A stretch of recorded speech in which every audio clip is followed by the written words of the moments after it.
Oil का price -$40 पहुंच गया है। आइए देखते हैं इसके पीछे असली वजह क्या है। आगे क्या होगा ये सबको पता है कि इस पैंडेमिक की वजह से फैक्ट्रीज और सड़क पे कार्स बंद हो गई हैं। इसका मतलब डिमांड नीचे, सप्लाई ऊपर, तो दाम तो गिरेंगे ही। पर -40 का क्या मतलब है? इसके लिए थोड़ा फ्लैशबैक में चलते हैं। तेल का सिंपल फंडा है, सप्लाई और डिमांड वही रेट तय करेगा। तो डिमांड तो पिछले कई सदियों से बढ़ती ही जा रही है। 2019 में पूरी दुनिया की ऑयल कंजप्शन थी 99 मिलियन बैरल एक दिन में, पर सप्लाई ऊपर नीचे होने की वजह से रेट ऊपर नीचे बहुत ज्यादा होता है।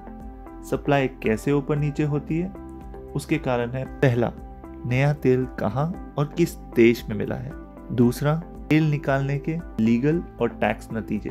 तीसरा, तेल निकालने की कॉस्ट। चौथा, तेल निकालने की टेक्नोलॉजी का अवेलेबल होना। और पांचवा और सबसे बड़ा रीजन है उस देश की पॉलिटिकल सिचुएशन, दोनों घरेलू पॉलिटिक्स और दूसरे देशों से उनके रिलेशंस। 1850 लेकर 1950 तक तेल की कीमतों में ज्यादा उतार चढ़ाव नहीं आता था। लगभग पूरी दुनिया के तेल का कंट्रोल था कुछ 7 कंपनीज के पास, जो 7 सिस्टर्स के नाम से जानी जाती थी, और उनमें से 5 अमेरिका में बेस्ड थी। 1960s में कुछ मिडिल ईस्ट के देश थे, उन्होंने मिलके एक संगठन बनाया, नाम था organization of petrol exporting countries, यानी ओपेक। ओपेक बनाने के पीछे कारण था कि अमेरिका की इस 7 सिस्टर्स के दबदबे को कम करना। ये बनते ही तेल के प्राइसेस में गिरावट आ गई, क्योंकि इस 7 सिस्टर्स का दबदबा कम हुआ और दुनिया को राहत मिली। पर 1979 में ईरान की रेवोल्यूशन हुई उनके शाह के अगेंस्ट। इस रेवोल्यूशन का नतीजा था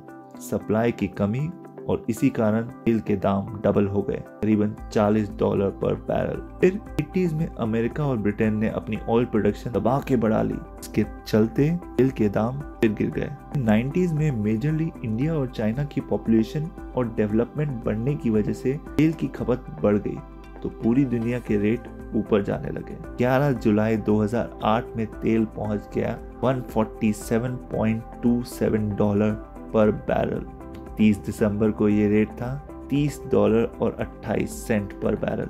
इसका कारण था अमेरिका की फाइनेंशियल क्राइसिस। 2011 तक रेट $100 पर बैरल तक पहुंच गए।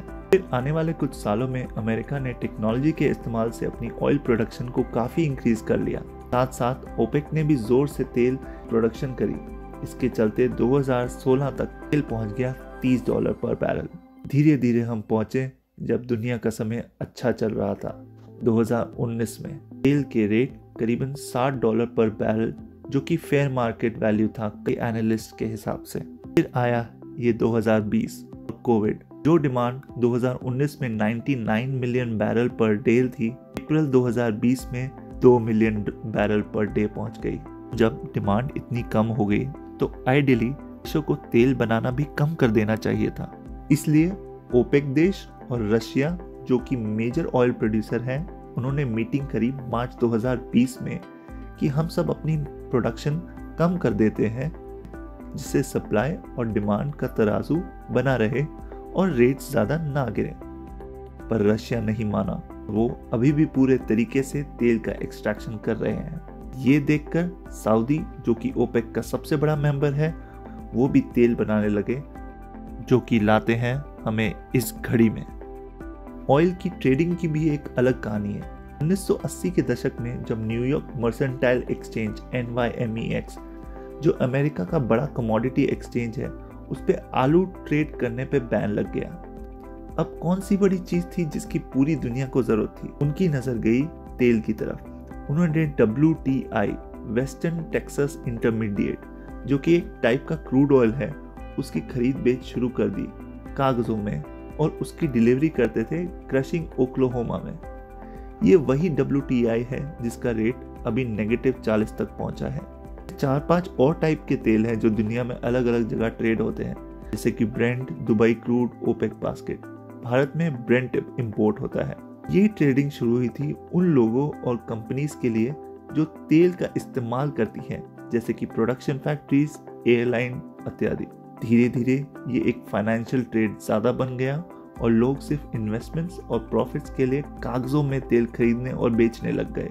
इतना ज्यादा कि वर्ल्ड के 12 सुपर टैंकर्स जिसमें तेल स्टोर करा जाता है, उसमें से एक पूरा सुपर टैंकर सिर्फ इन्वेस्टर्स के लिए ही स्टोर होने लगा। अब काफ़ी हद तक जो क्रूड ऑयल का रेट था ये इन्वेस्टर्स तय करने लगे। अब जब इस कोविड-19 की वजह से डिमांड घट गई तो जितने भी इन्वेस्टर्स अपने पास तेल खरीद कर बैठे थे उनकी डिलीवरी डेट थी 21 अप्रैल। फिजिकल डिलीवरी तो खुद ले नहीं सकते थे और जो उनके रेगुलर ग्राहक थे जैसे कि एयरलाइंस और बड़ी इंडस्ट्रीज वो सब स्टे एट होम कर रहे हैं। उनको किसी न किसी तरीके से इतने सारे लोड अपने हाथ धोने पड़े। तेल को स्टोर करने की जगह लिमिटेड है पूरी दुनिया में और उसकी कीमत भी कम नहीं है और अगले महीने भी ये रेट ऊपर जाए उसकी आशंका कम है। तो ये पॉलिटिकल और फाइनेंशियल रीजंस की वजह से हम सब इस घड़ी में पहुंचे हैं और ऑयल के दाम -40 पहुंच गए हैं। तो क्या अब तेल फ्री में मिलेगा? जी नहीं, इसके जवाब के पीछे भी एक लॉजिक है। ऑयल एक फॉसिल फ्यूल है, मतलब दुनिया में एक लिमिटेड मात्रा में तेल है। जब हम इस पेंडेमिक से बाहर निकलेंगे और गाड़ियाँ और फैक्ट्रीज चलने लगेंगी, एक समय आएगा जब हम उस स्टेट में पहुंच जाएंगे जिसे इकोनॉमिस्ट कहते हैं पीक ऑयल, मतलब पूरी दुनिया मैक्सिमम प्रोडक्शन कर चुकी होगी और हम देखेंगे सप्लाई में गिरावट और ना जाने रेट हज़ारों डॉलर तक पहुंच जाएगा। होपफुली हम दूसरे फ्यूल के तरीके इस्तेमाल कर पाएँ तब तक और इस प्लैनेट को भी शायद बचा पाएँ। आपको क्या लगता है? अगर आपको ये वीडियो पसंद आया तो प्लीज़ सब्सक्राइब करें और लाइक का बटन दबाएं।